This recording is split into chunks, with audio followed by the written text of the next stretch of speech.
Bueno, les voy a presentar en este video nuestra encuesta de 10 preguntas, que nuestra encuesta se basó en el consumo de sustancias en jóvenes y cómo puede perjudicar en su salud.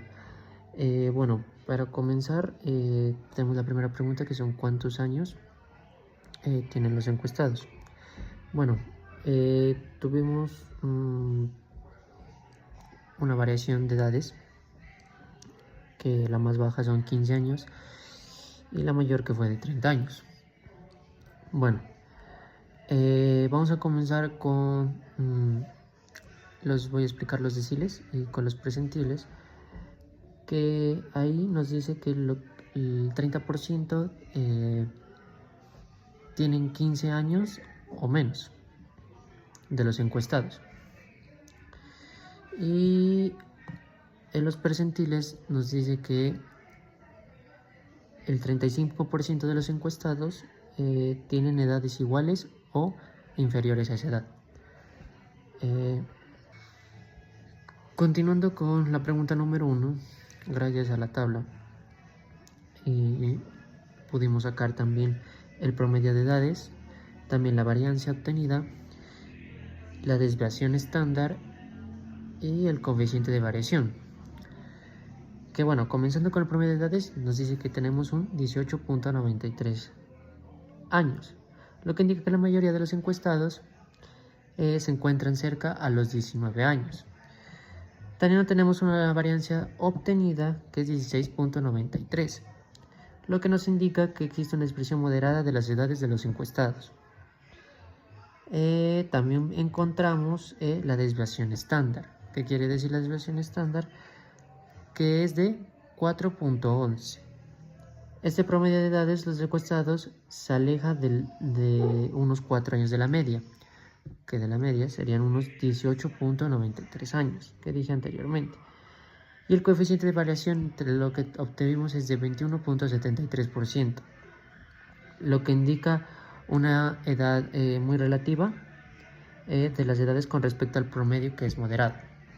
También voy a hablar un poco del gráfico de la pregunta número 1, que es de caja de bigotes. Bueno, nos dice que el rango intercuartílico en la caja es de aproximadamente de 16 a 26 años, lo que representa un 50% central de los datos. También tenemos que se observan valores extremos fuera de los bigotes. ¿Qué quiere decir? Por lo que los datos no son relativamente homogéneos. Bueno, eso obtuvimos gracias a la información que obtuvimos de la pregunta 1, y podemos sacar toda esta información respecto a ella. Bueno, continuaré explicando la pregunta número 2. La pregunta número 2, tenemos cuántas veces ha consumido en el último mes. Bueno, aquí manejamos intervalos, que manejamos de 0 a 1 a 2 veces, de 3 a 5 veces, de 6 a 10 veces o 10 veces. Y aquí obtenemos que la mayoría de los encuestados consume drogas muy ocasionalmente, de 1 a 2 veces al mes.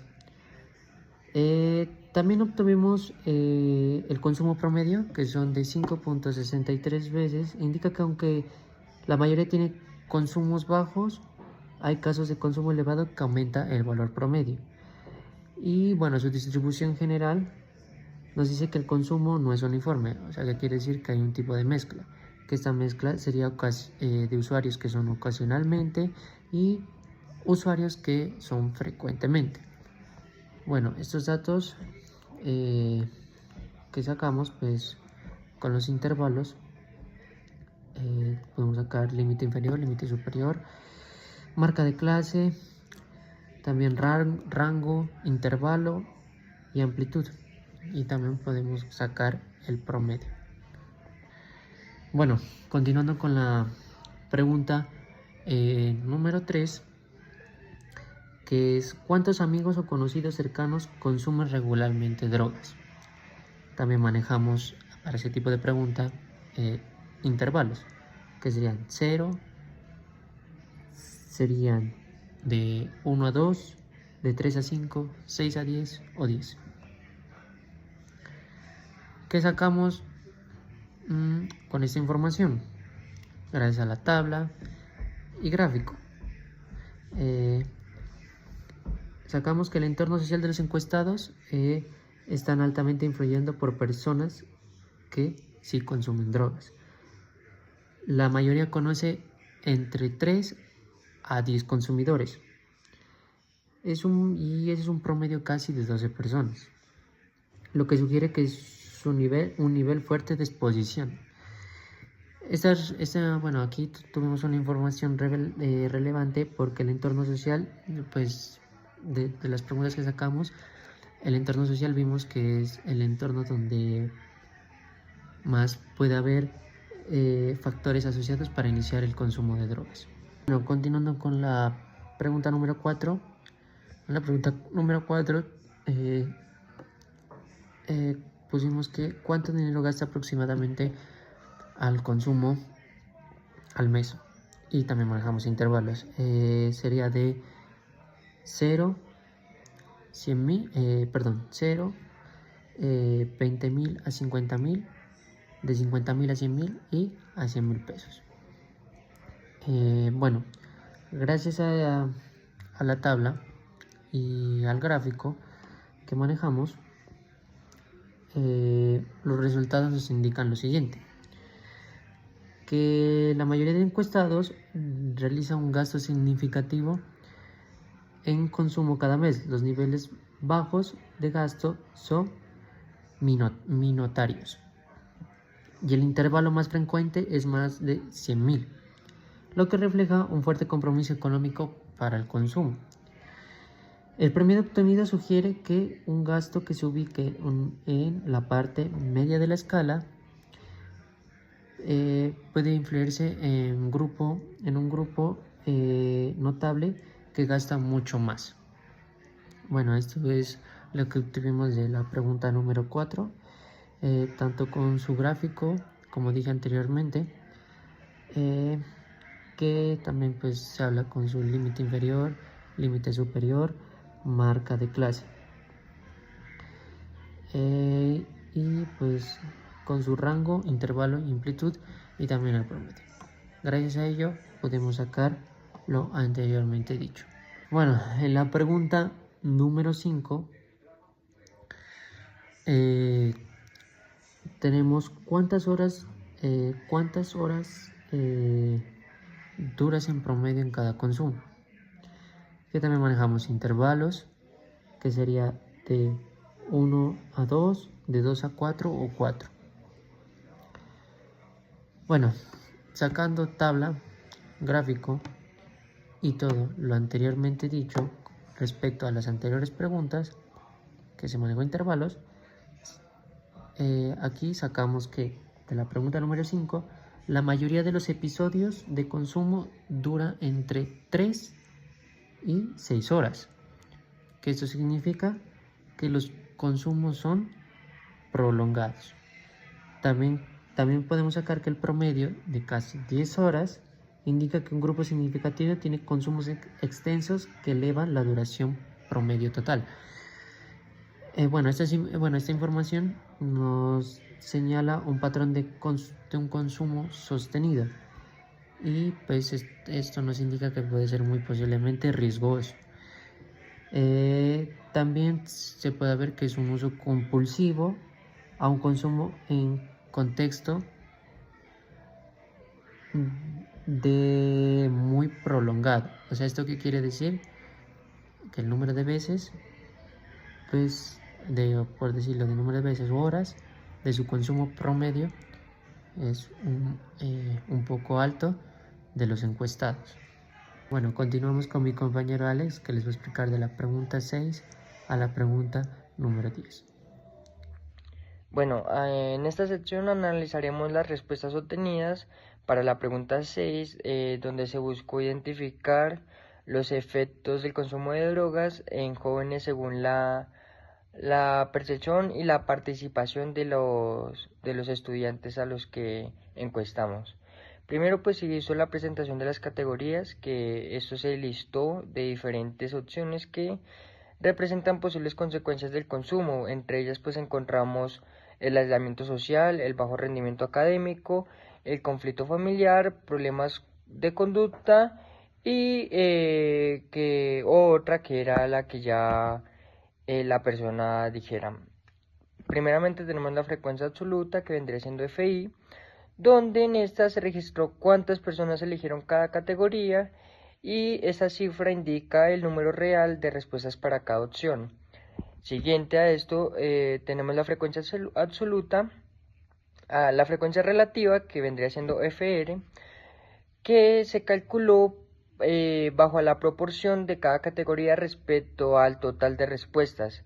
Esto nos permite pues comparar la importancia de cada efecto sin importar cuántos respondieron.